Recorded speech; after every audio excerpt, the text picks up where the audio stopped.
This is the rocket box bolts. I've made some replacements in stainless steel. It really, for a 2011 model, I mean, this, I can't believe how bad this stuff is. I mean, it's not even chrome plated, it's only BZP, which is bright zinc plated, like, you know. And it has deteriorated quite quickly. And here we got these BZP rocket box cover bolts that are just oxidizing, just going white, and it takes the polished aluminium with it, like, you know. It really is quite bad. Sorry, so here I'm going to replace the rocket box cover screws. The original, all these bolts originally were, I don't know what they used, some form of thread lock, and my Christ, it is nasty stuff. It won't release the screw, and when you really manage to accomplish undoing the bolt, it kind of instantly turns to like a kind of a powder, and it jams the threads up, like, you know. Really horrible stuff. I don't like it at all. I much prefer the British, or I say call it British, but it's like Loctite products. I wouldn't use anything else. The dust, the thread lock dust is collecting in the air, because otherwise the new threads going in, although they're the same tolerance, they're binding up pretty badly. So that's needless to say, I'm fed up with this bloody thread lock stuff. Can't beat the ordinary standard Loctite. Okay, so that's the state of the bike at the moment. Looks a bit sad, and it's so bloody cold here that I'm fed up with it all. Looks rather nice with the tank off, doesn't it? Some engine, really. There's quite an engine with here.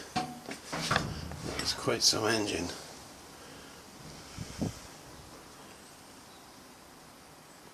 With the tank off, isn't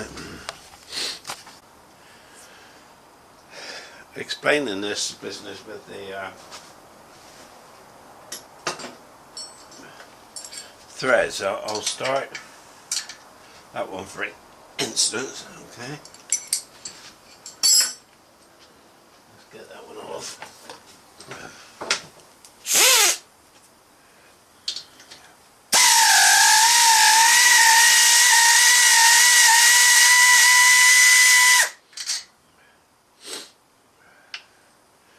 Right, if I now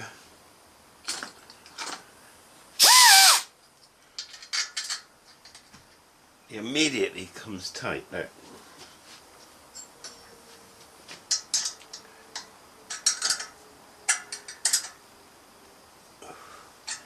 So what I'm doing is, because some of this thread locker has been left in the threads, so what I'm going to do is run the split, the thread which I've cut the 3 Dremel slots in, and pop that in, and I'm going to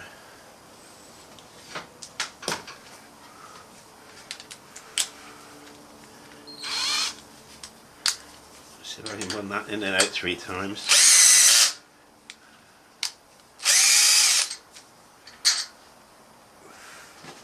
Probably see the crap collected in the slots here. Dig it out with me now.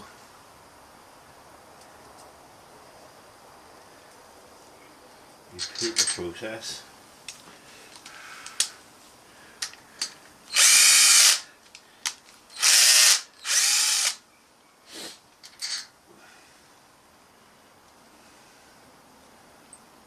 This one, it goes in clean, but the other one will still be stiff if I try it. So, and a third time.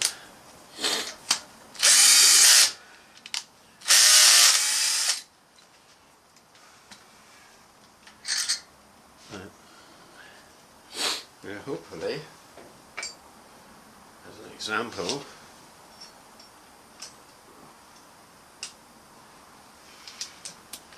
I'll run one of my special made nuts. So I'll have to use the long reach socket.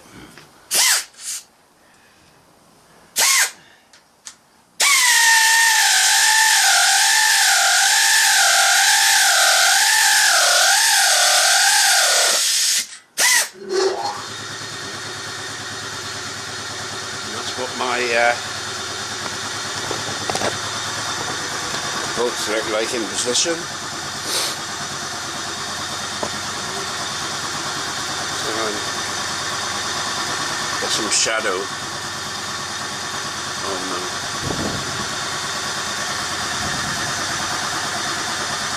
Rather nice actually. It's the front I'm still working on. Got the open on. These are hidden, and over these side are totally out of sight. So you only actually need 4. The centre 2 I made the spike slightly shorter. These are more visible. I'm hoping these aren't too long. We'll have a look and see. Right, so.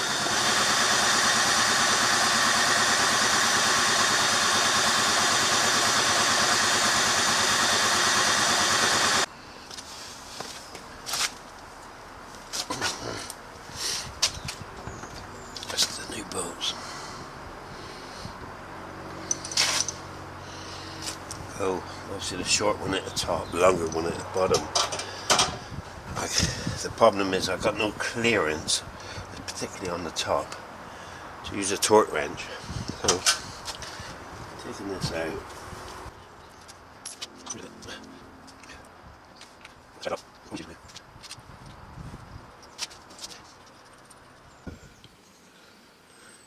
So having done the bucket boxes, now I'm moving on to 2 bolts that I've made for the transmission to engine cover. I only needed to do it on the off side because on the near side you can't see them. So this was on display, so it really was a sensible. They're on view a lot, so this was a good visual improvement.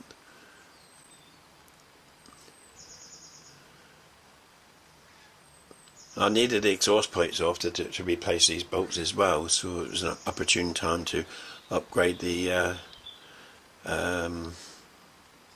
or well, at least give a good check over the exhaust system. I think that's plenty. Right, it's got to come out. It's pretty good actually. I do like it. I do like the look of it.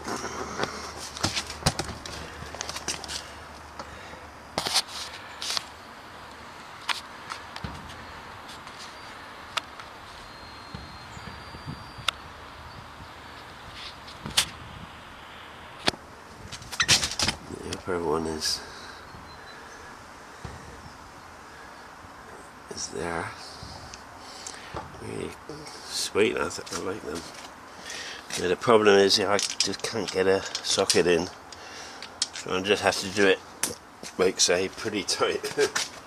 Oh god, yeah, right, okay. I reckon a bit of Evo.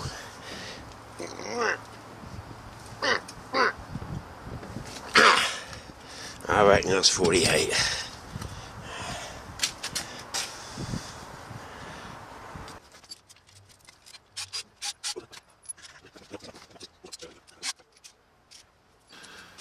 And here I'm doing the primary chain case cover.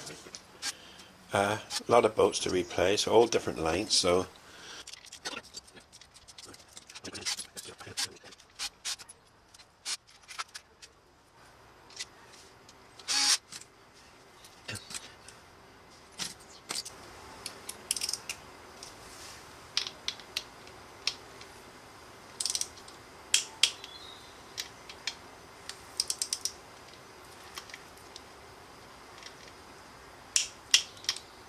think I did that one. Yes. Right, next the gearbox side cover. So I'll do alternate.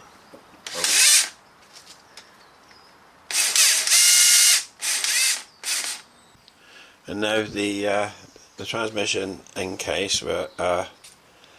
I didn't take it off. It was just simply by replacing two at a time. You ain't going to disturb the gasket.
There. Now I'm doing the transmission end case bolts, which the lot is going to obviously be replaced here. So, and now I'm on the gearbox top cover bolts. Do these by hand, I think. Not break them.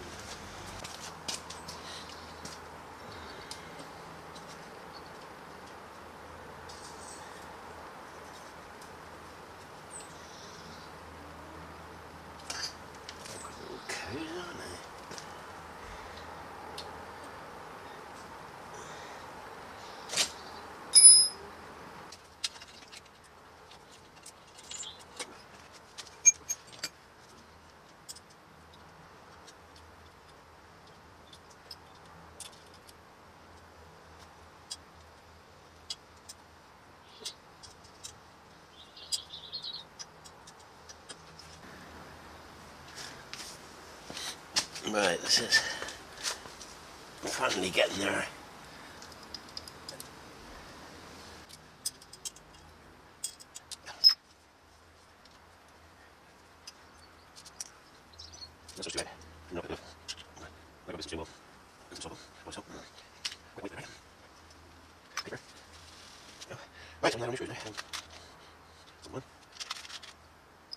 Have a little bit of artistic sort of touch, personal art. These bolts are all my own design, and I've tried different sort of geometries to see which looks nice and looks best. And I think I've finalised on a quite a good sort of what can I say, ratio of height to width and so on, like, you know. And so here I'm actually going to replace the rocker box covers. bolts I wanted to replace. On the well, I call it a follower. Well, what do they call it? Americans call it lifters. I call it followers. Is like the holder at the bottom of the push rod tunnel. So these are being replaced now. These were, especially the ones that the rear nearest the cylinder, was the most difficult to get at, but it was quite possible to do without any stripping down or anything. But just in some cases a little bit fiddly. But here's the new ones going in.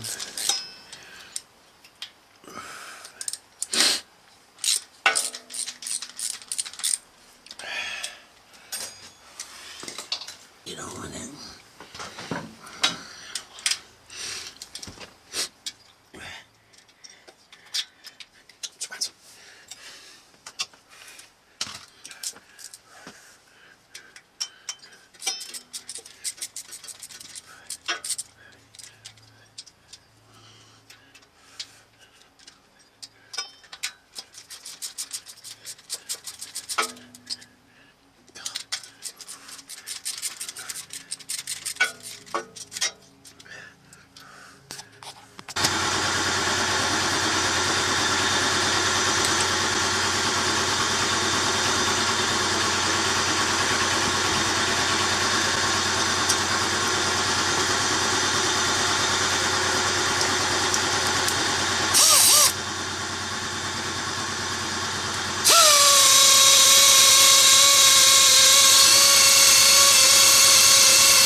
Okay, so the next thing is, I think the next thing is start cleaning it and start reassembling the exhaust system. Would be the next thing to do, I think.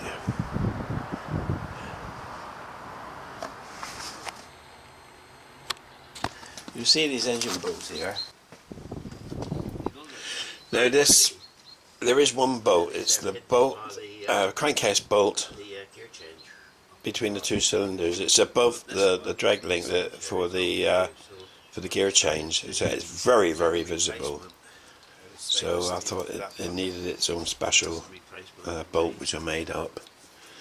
I ain't going to show making all the bolts up simply because it's a repetitive sort of function, like, you know. But that I thought was a very nice improvement, and it personalises the engine as well. That's why I would make them. I'll torque him up too. Well, let's get him started.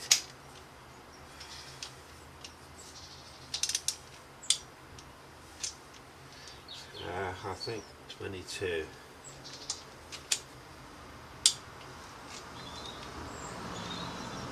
Probably go 23. 23. That's him. So that's the last one on the engine, I think. That bit really. That's the last engine bolt that I'm aware of. Just Nice to see it. I do like it.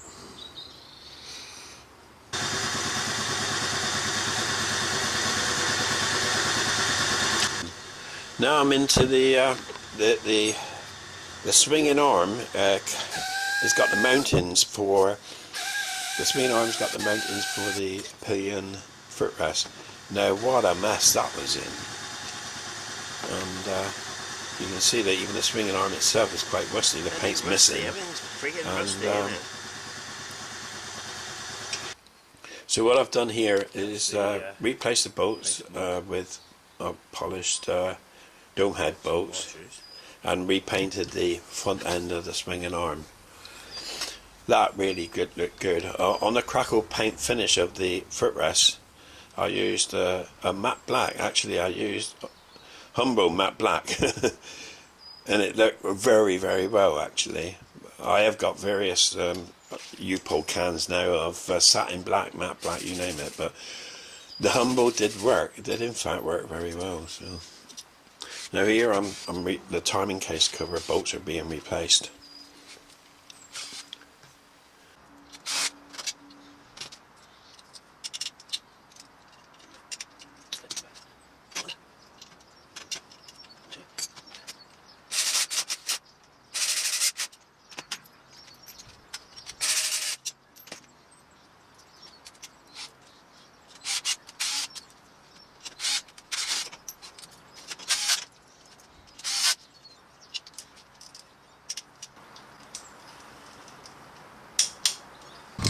It started to rain.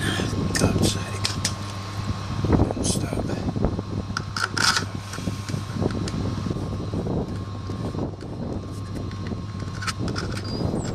And now the ignition two ignition mounting bolts are being replaced. These were quite long, so I had to get them on special order. No, not special order, but online. This is the timing cover, the turning screws. The cover itself looks quite cheap and nasty actually, although it's original. So maybe I might torque that up one day, but I've replaced the little screws in that cover.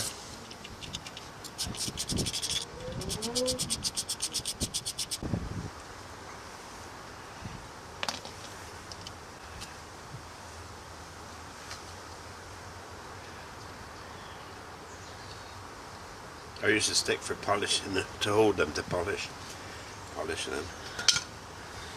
I'm going to try some anti-seize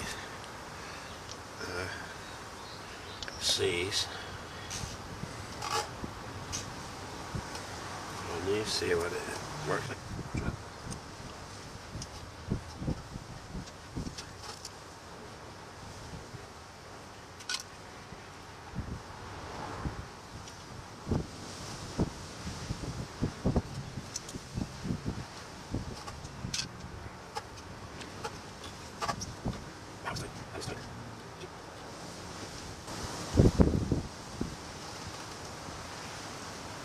Wow, this is tight. I don't know if I've got to tap this size. He seems slightly loose fit. I don't know. No, it's okay. Wow, it's got washers on. Right. It's actually not done up particularly tight. Okay, so.